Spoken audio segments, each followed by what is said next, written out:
kick off, just a little bit of an update as to what other opportunities are ahead for you. Next Monday, we welcome our friend Lance Piccioni from Love Me, Love You, who is the founder, and he is going to do a really special session around mindfulness for kids.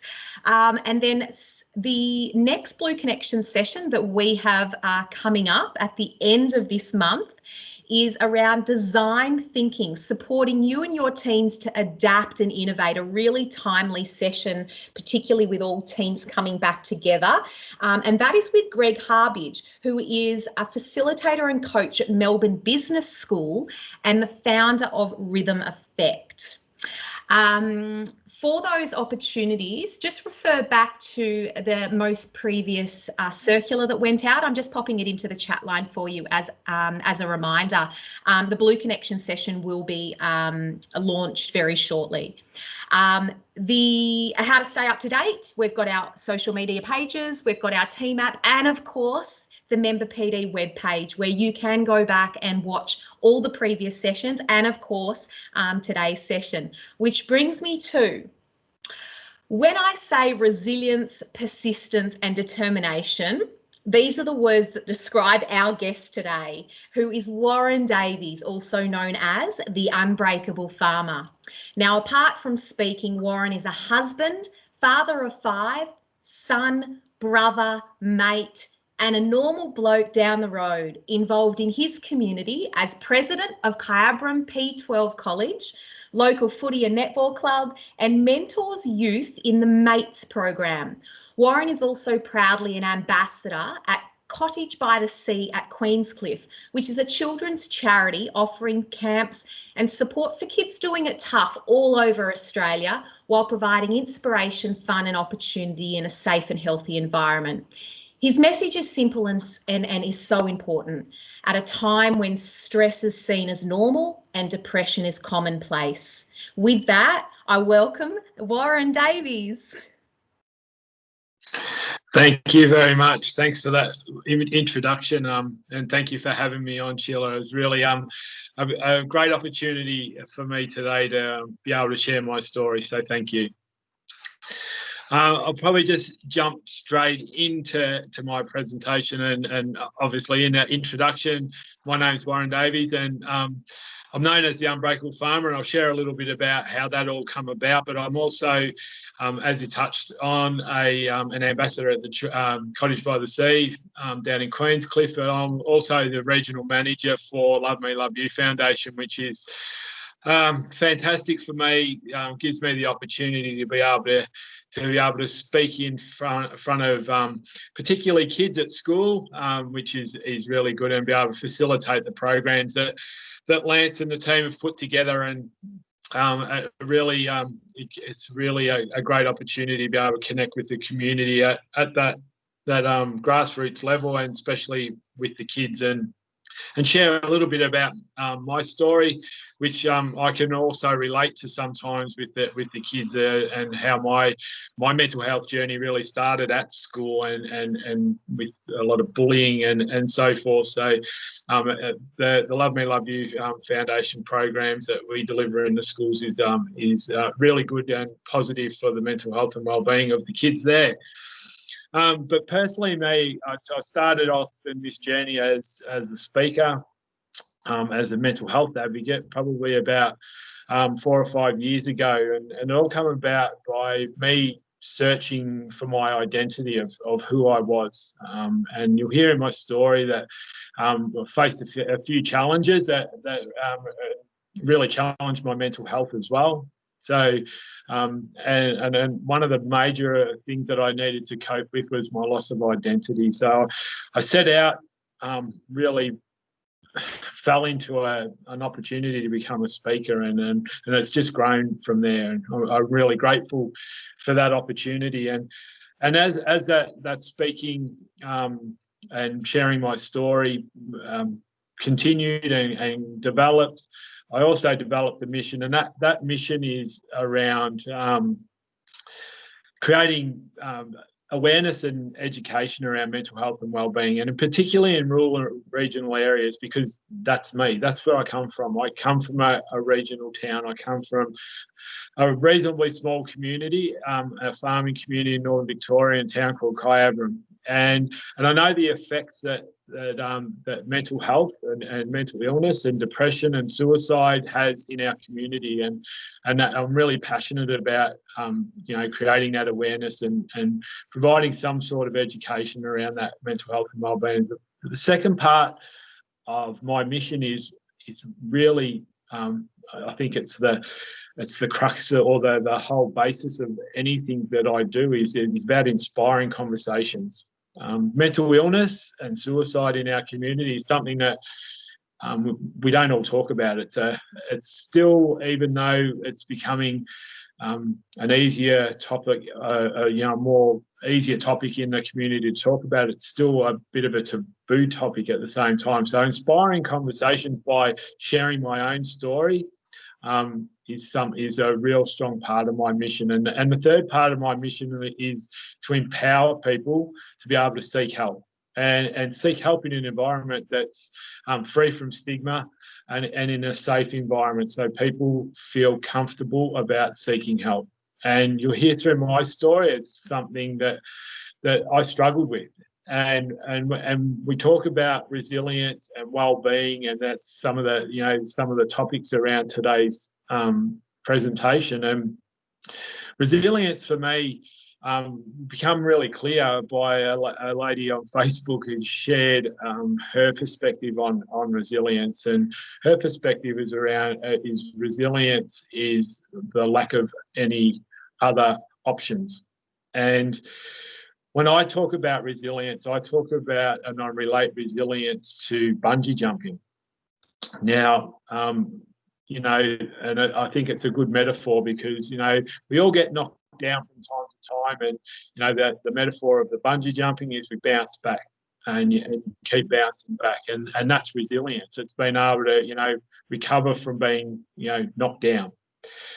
For me, though, the most important part about resilience and the most important part about bungee jumping is maintaining that bungee cord.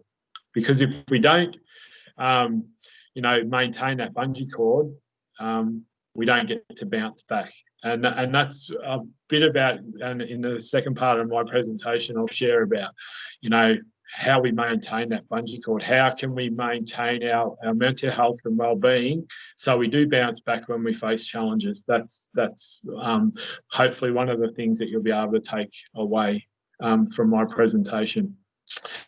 I want to make it really clear from the start is that I'm just me. I'm Warren Davies. I'm an ex-dairy farmer.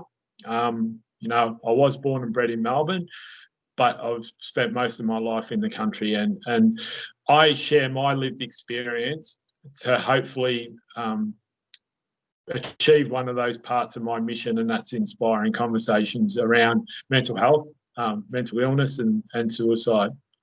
My presentation sometimes can be confronting, and I don't walk away from that because it's really important that, we don't sugarcoat this stuff because it's real. It's in our community. And one of the biggest things that I've learnt as a speaker is that it doesn't matter what community I go into, whether it's in central Queensland, outback South Australia, or whether it's in an urban environment like in Melbourne.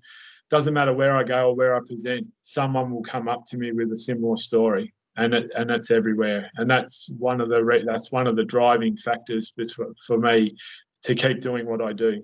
So I don't shy away from it being a little bit confronting, and I don't make any apologies to that.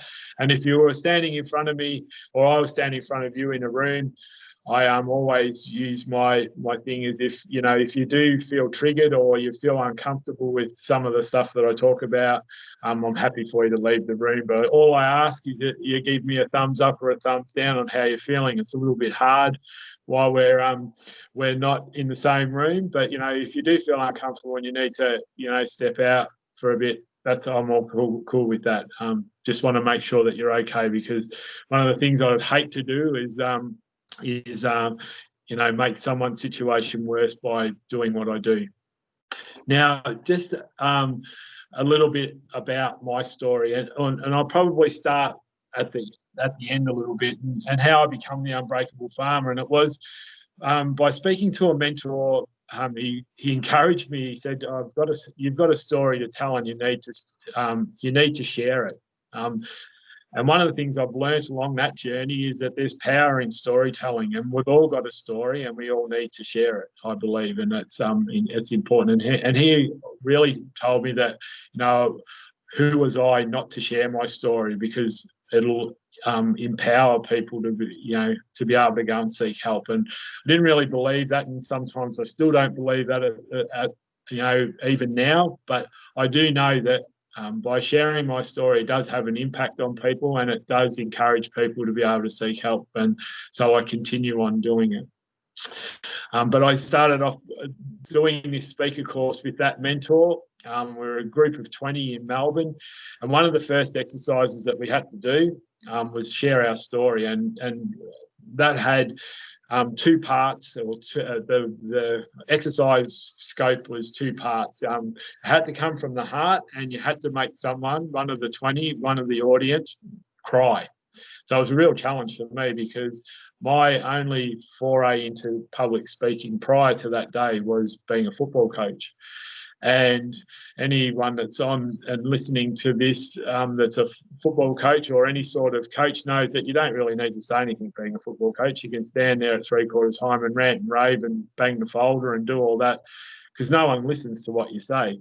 But when it comes around mental health and wellbeing, it's a little bit more important subject, and hopefully people listen. So I got up. I waited until last because I was a little bit reluctant to share anything. I got up and I shared my story and ticked the two boxes that definitely come from the heart, and I did make one person cry. So I achieved the objective of that exercise. But as we were going to have the coffee break straight after my presentation, one of the guys come up to me and he goes, "You're the Unbreakable Farmer." And I thought, geez, that's a pretty catchy name. So instead of grabbing a coffee, I went straight to my computer and I registered the domain name, and kind of the rest is history. And that was the start of that journey as a speaker and a mental health advocate. But my story, as I said, actually started in Melbourne. I was the son of small business owners. We moved around a fair bit, and it wasn't until the second workshop that we did in this speaker course where we had to unpack our story and find the value of what we were going to share and how that was going to be important or insightful to your audience. And for me, it was all this was new. The other 19 people that were doing the course with me were all business owners. And basically, they were doing the speaker course to improve their articulation of their business model. How they could articulate it better with their marketplace. Where for me, I didn't even really know why I was there, but I was there, and I was hopefully going to learn something. And in that second workshop, we had to unpack that story and find the value. And in that process, I probably realised then that I'd been struggling with mental health challenges for a long time. And obviously, I was acutely aware of as an older person, but as a young kid, probably didn't realise it, understand, or acknowledge that I was struggling. And there was one particular event, and one thing I'm either blessed or cursed with is a really good memory, and I can remember this day clearly. It was the first day. It was grade 3. And the first day of a new school, we just moved. Mum and Dad had just purchased another milk bar in Ferntree Gully. And I went to this, stood up, got to this classroom. The first lesson was maths. Now, I'm not the sharpest tool in the shed. I'm the first one to stick my hand up and say that, and maths not my strong point. And the teacher, and it's one of the reasons I love sharing these stories, particularly at schools and particularly with teachers, is so they get a greater understanding of, kids and their behaviours in the classroom. So I was the one with his head down and trying to hide at the back of the room. And of course, the teacher spotted that, and she dragged me out the front and asked me to do a math sum on the board. Now, I can still remember, and I can physically feel every time I share this part of my story, I can actually physically feel it inside me. I can I can still hear the laughter and the jokes and, he's a dummy and all those sort of things. And I never realised or acknowledged at the time, but it did have a major, a fairly big impact on me, because one of the things growing up as a kid, and the other thing that I learned from unpacking my story, is I nearly really wasn't attached to a community, and I was always a new kid on the block. And so I never really fitted in. And that was my first day at that school in grade 3. By the time I got to grade 6 at that school, I'd worked my way to the top of the tree, if you like. I thought I was the head honcho anyway. I was the bell monitor and blue house captain, and took the principal's bins out to the dump master on a Friday afternoon. I had all the good jobs, and I thought that's who, I'd made it. But in my mum and dad's wisdom, at the end of grade 6, they decided to send me to a Catholic boys' school. Not away, it was still in the same suburb, it was still in Furniture Gully. But out of the 180 kids in grade 6 at my primary school that year, I was the only kid that ended up at that school.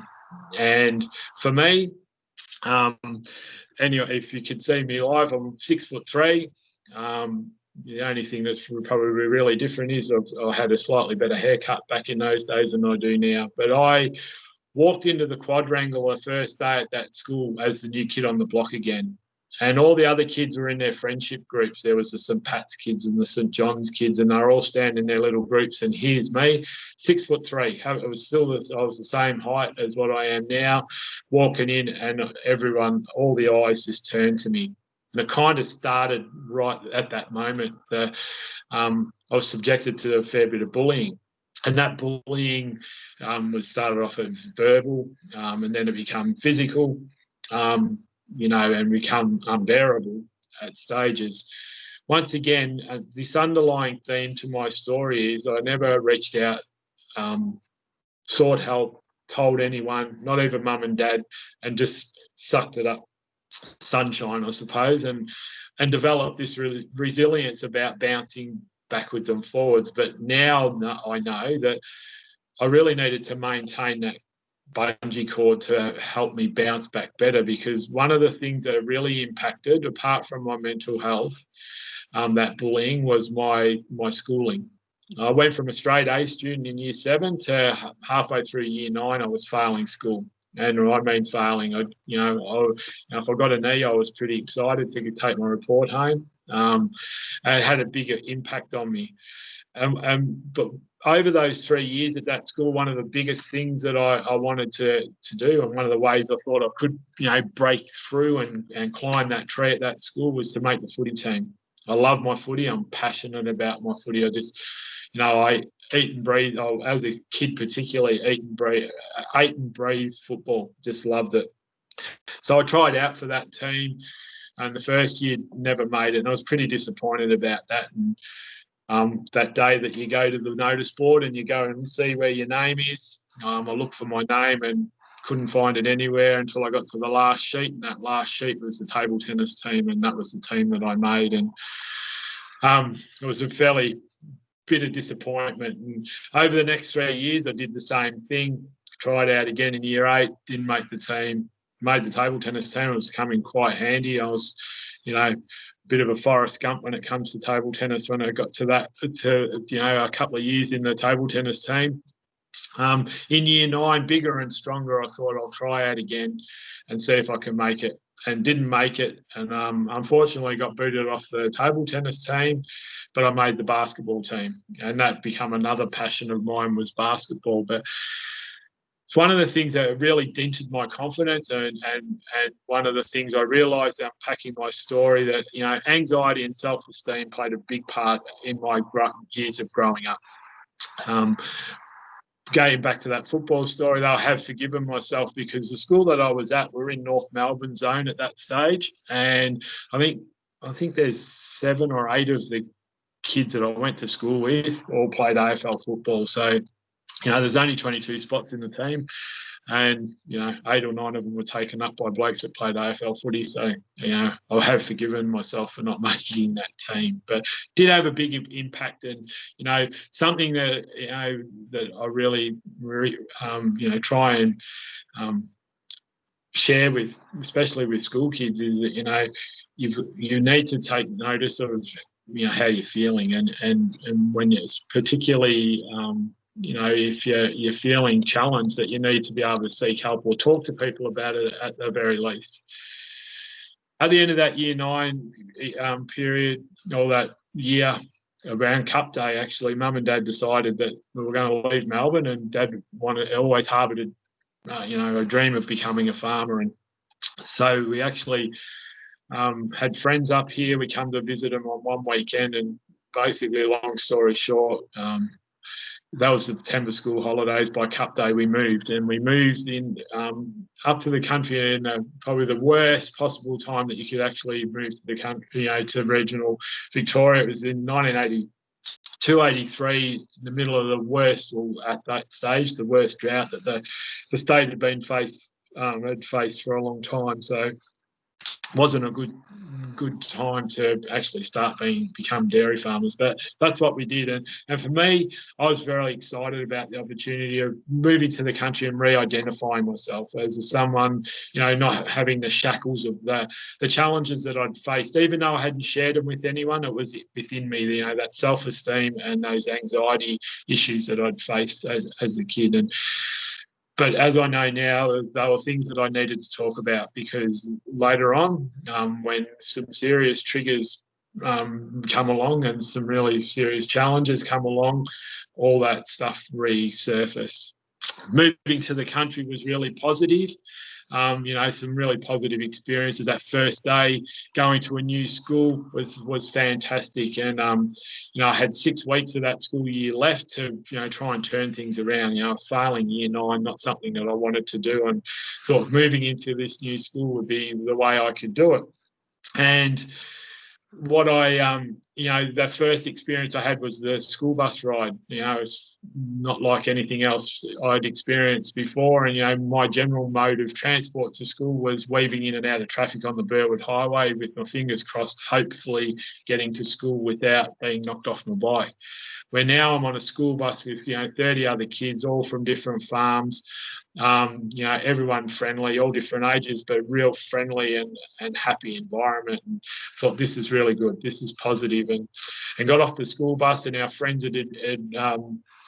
had organised for 2 fellas to meet me, and those 2 guys have become lifelong friends. And, you know, I was very lucky. And walking into that classroom that first day, I thought, you know, I'm going to be able to turn this around, and wasn't really expecting what I faced next. And the next thing was, I sat down, and when I looked across the room, there was something that I hadn't experienced in the first 3 years of my high schooling years, and that was girls. And so, unfortunately, for that last 6 weeks of that school year, it was a complete blur to me. And obviously, my schooling didn't improve, and I failed year 9. But the teacher and the principal, in their wisdom, put me up into year 10.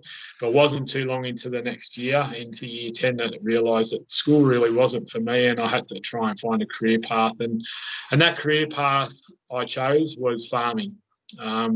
It's something that I was passionate about. I, you know, spent some time on a family farm as a kid growing up, you know, in school holidays, and obviously our friends had farms. But, you know, farming to me was about motorbikes and tractors. And, you know, by the end of my farming career, my passion was never around anything with an engine. It was more about cows, and something that I developed over the years. And so leaving school, and I went and worked for a guy for 6 years, and I was lucky enough that fellow was the best farmer in the district, and he promised to teach me everything I needed to know about farming, and he did.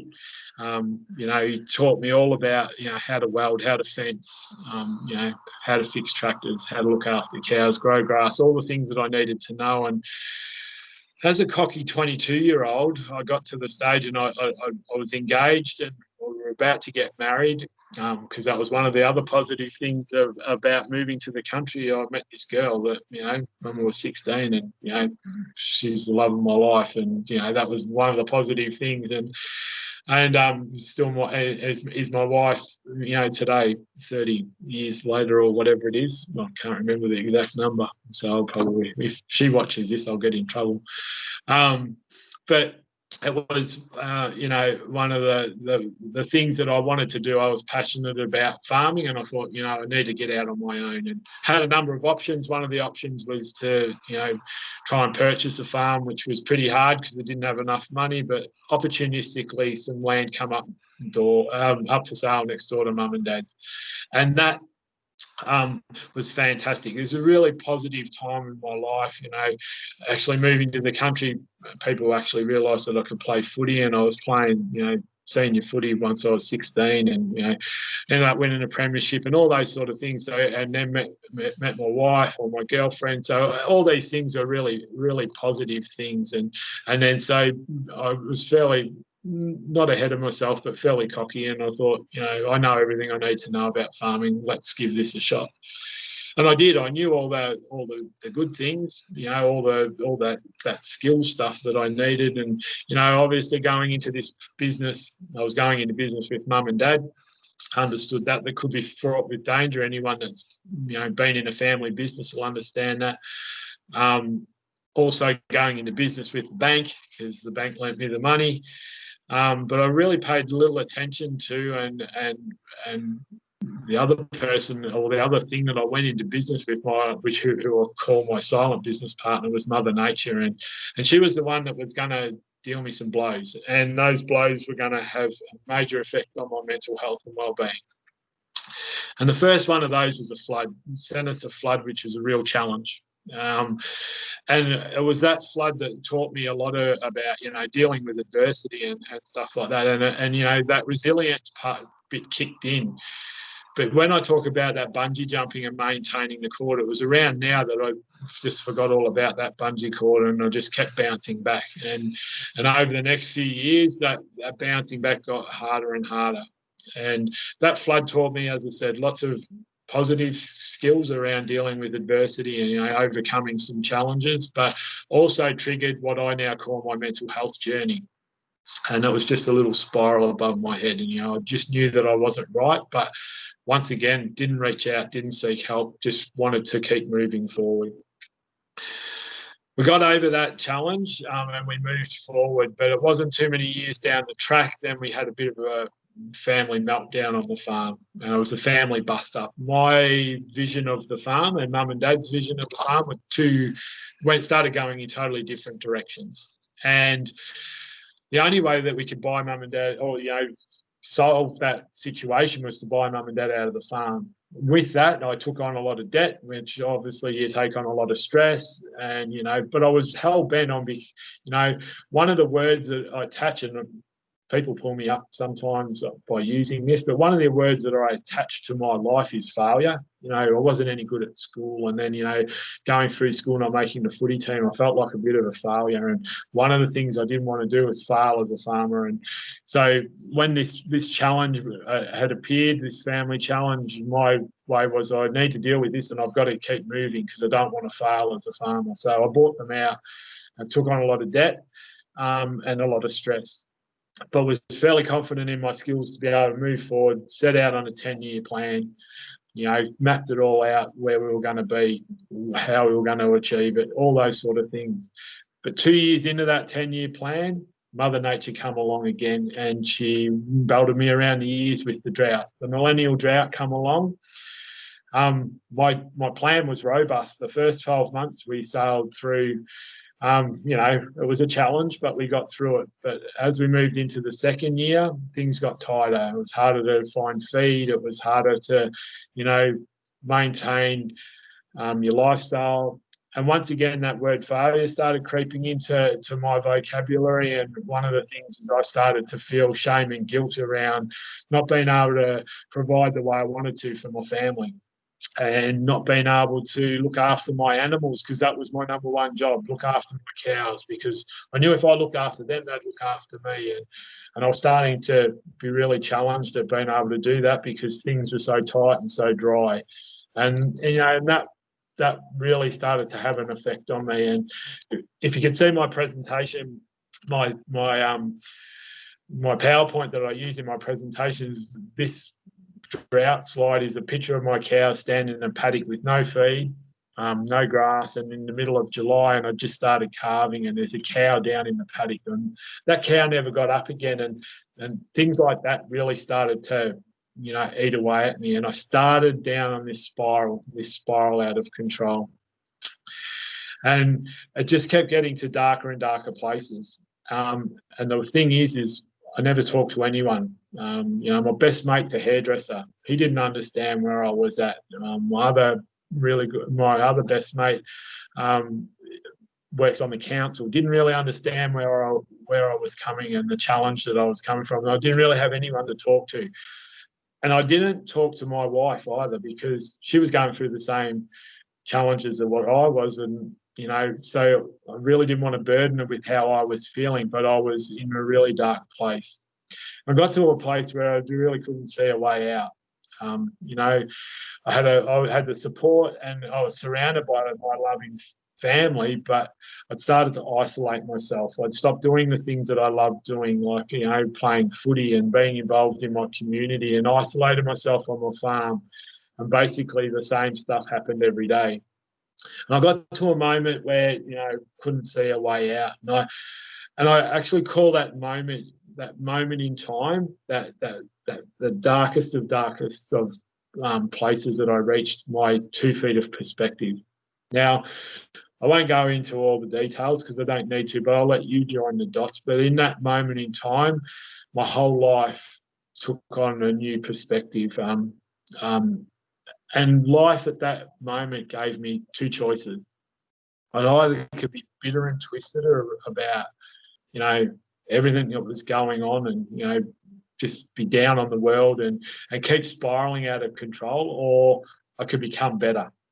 And I chose to become better right at that moment. I dusted myself off and realised that I needed to bounce back. But once again, wasn't maintaining that bungee cord, and basically by not maintaining my well-being and my mental health, I'd got to this stage where basically I was at rock bottom. But I did pick myself up that night and took myself home. But one of the things that I'll share 3 lessons at the end, and one of them's around communication.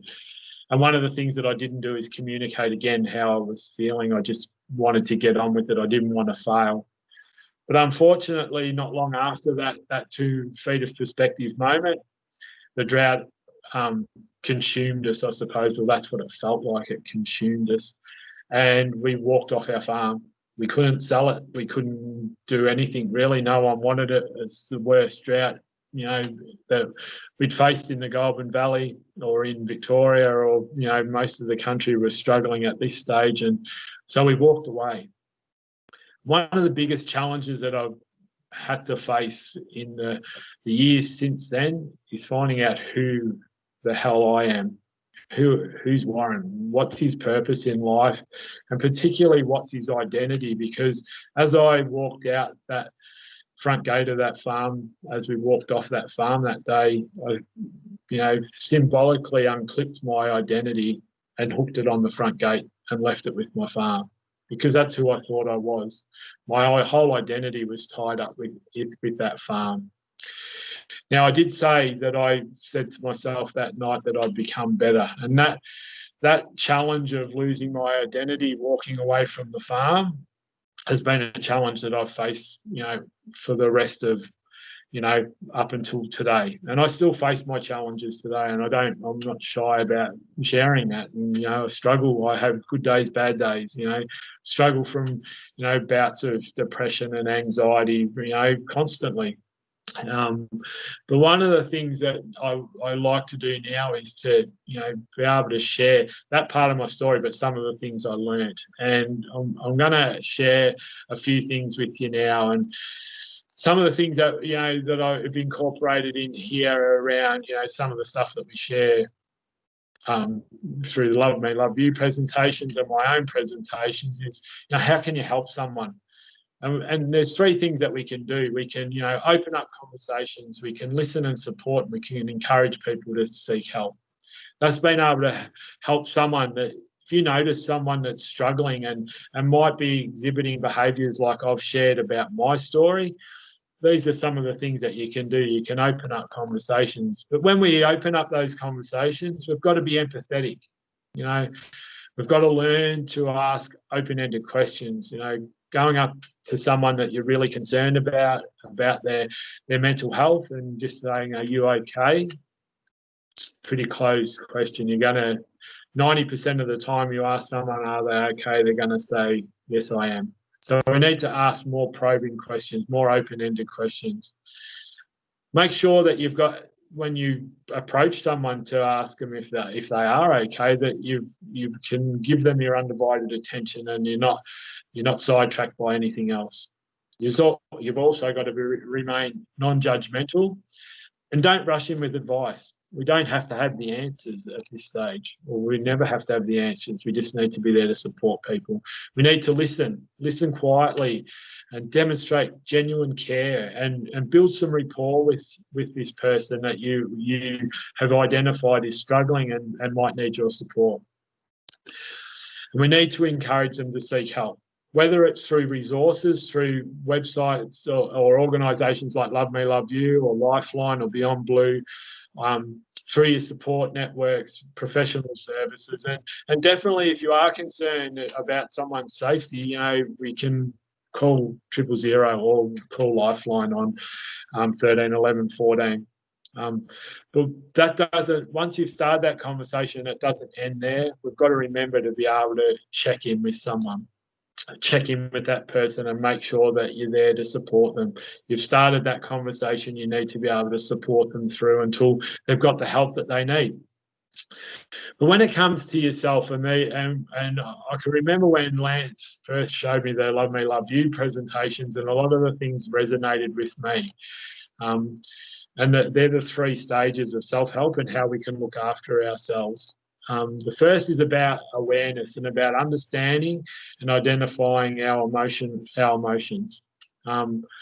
Having conversations with yourself and checking in with yourself and those around you. And a lot of these things is what I didn't do when I was at my darkest point. One of the things that really stood out to me is your well-being domains and having them in balance. And, you know, your physical, social, self-emotional, intellectual and vocational spokes, I suppose, on your wheel, on your well-being wheel. We need to keep them in balance. Because using a farming analogy is if one of those spokes is not long enough, your wheel's going to start to vibrate. And if you drive that wheel long enough while it's vibrating, it will eventually fall off. And that's the position that we don't want to find ourselves in. We've also got to understand and be aware of our values and what we live by. We need to acknowledge our support networks. Find out who the people in your support network, who are the 5 people in your support network that you love and you trust and you can talk to about these sorts of things.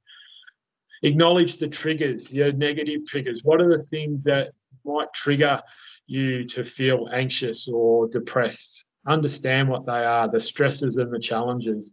But also understand the positive things that you do. Your positive triggers and try and identify them. So when you find yourself to start spiraling out of control, you can, you know, revert back to some of these positive things. For me, I like to go for a walk with my dogs or listen to music or, you know, just sit quietly. There's some of the positive things that I do for myself if I feel now there's some, you know, spiraling out of control. There's some of the strategies that I might use. And that kind of leads to the non-negotiables. What are the things that you do for yourself?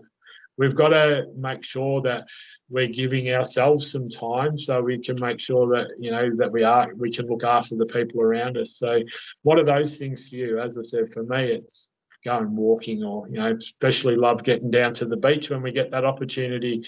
We love going down to Indented Head and walk along the beach and things like that, just understanding what they are. And keep acknowledging those domains. And the third step is around, you know, understanding what you've got power over.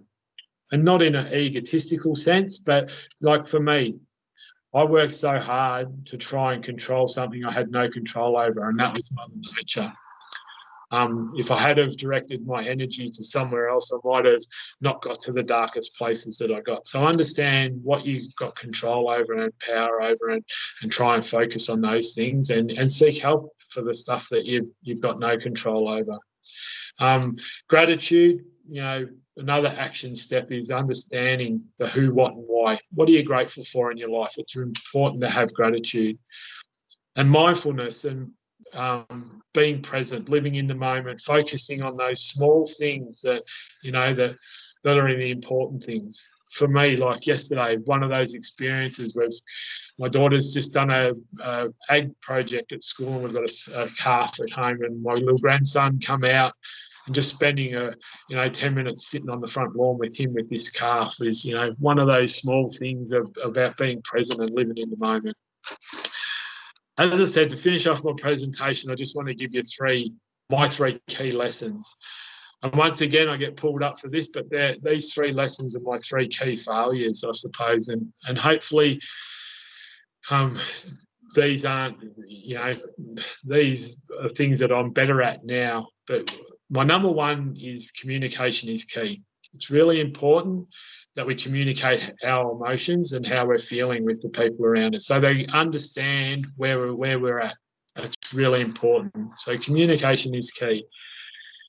Staying connected is vitally important, particularly with your community and whatever your community is to you, whether it's your family, your sporting group, your work community, or your broader community. We need to stay connected and not isolate ourselves. That's really important. And thirdly, it's around seeking help.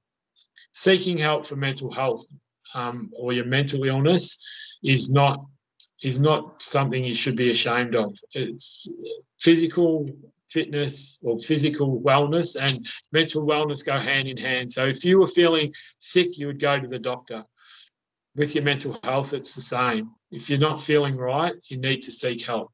Seek help from your support network, from those 5 people, or seek help from professional people. There's plenty of resources, and as I said, there's Lifeline if you're really challenged, 13, 11, 14. There's great resources like Love Me, Love You, Lifeline, Beyond Blue, all these things.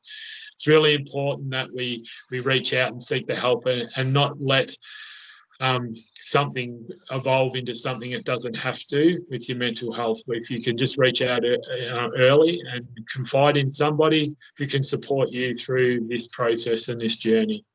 Well, really thank you for having me on. I'm really really blessed that I've had this opportunity to be able to share my story. I've probably gone a little bit longer than I should, but thank you very much, Sheila, for the opportunity. Thank you.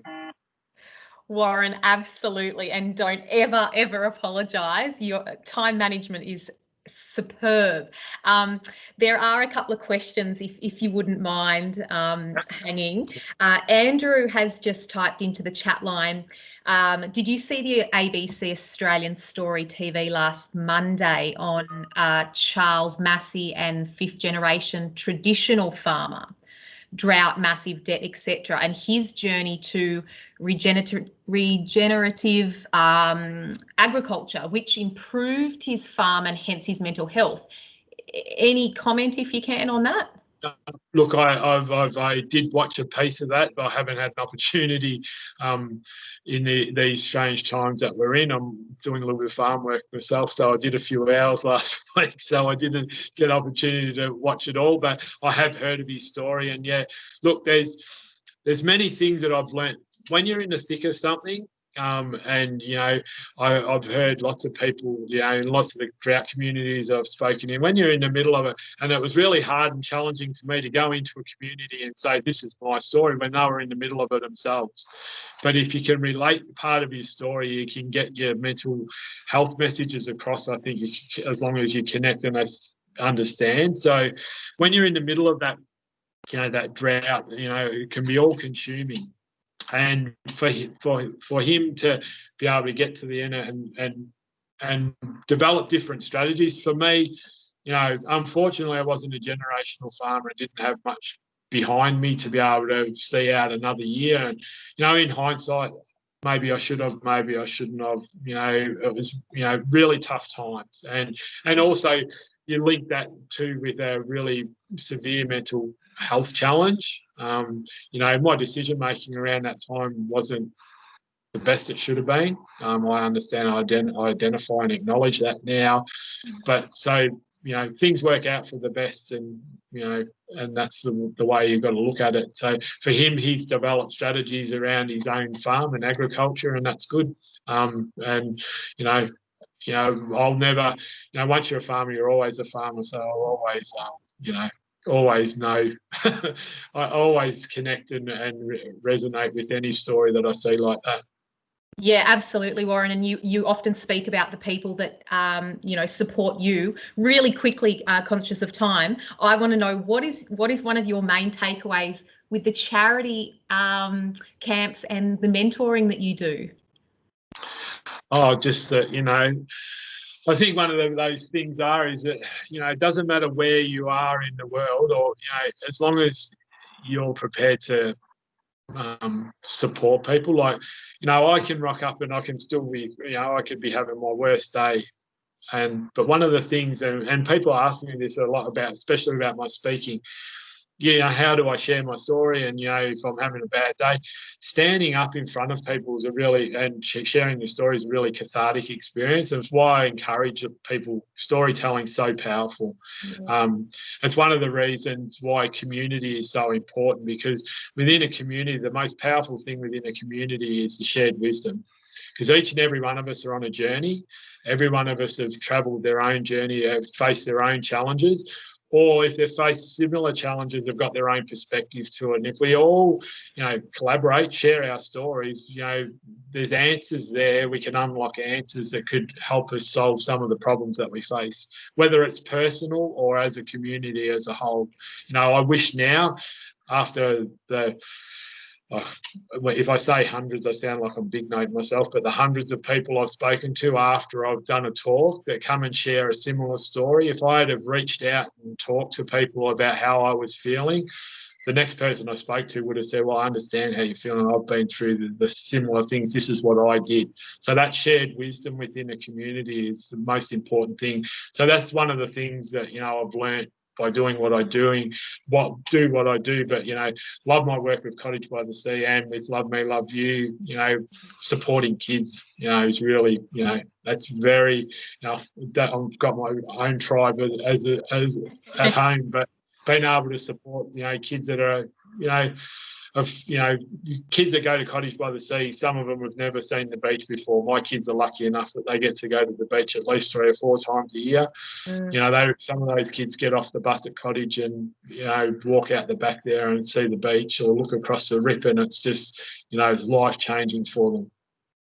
Warren, it's, the ripple effect is amazing, and we really appreciate not only your honesty, but also your humility and how you speak to others, and how others support you, and how you talk about that. Thank you so much also for shining a light on the power of positive failure. I think that's a really important point to make right there as well. And I'll also give you just a little shout out to your humour. Such great humour you have. We've absolutely loved it today. So thank you so much. Your mission being to inspire conversations, you've done that. You've done that today, and we just can't thank you enough. The thanks are coming through the meeting chat at the moment, and I'll follow up with you for a little debrief. But folks, that is Warren Davies, the Unbreakable Farmer, and this session has been recorded and will be uploaded onto the webpage. Please share with your networks, and of course, if you do need support, please reach out. But once again, a big kudos to Warren. Thank you so much. Thank you very much. Thanks for having me. Champion. Speak soon.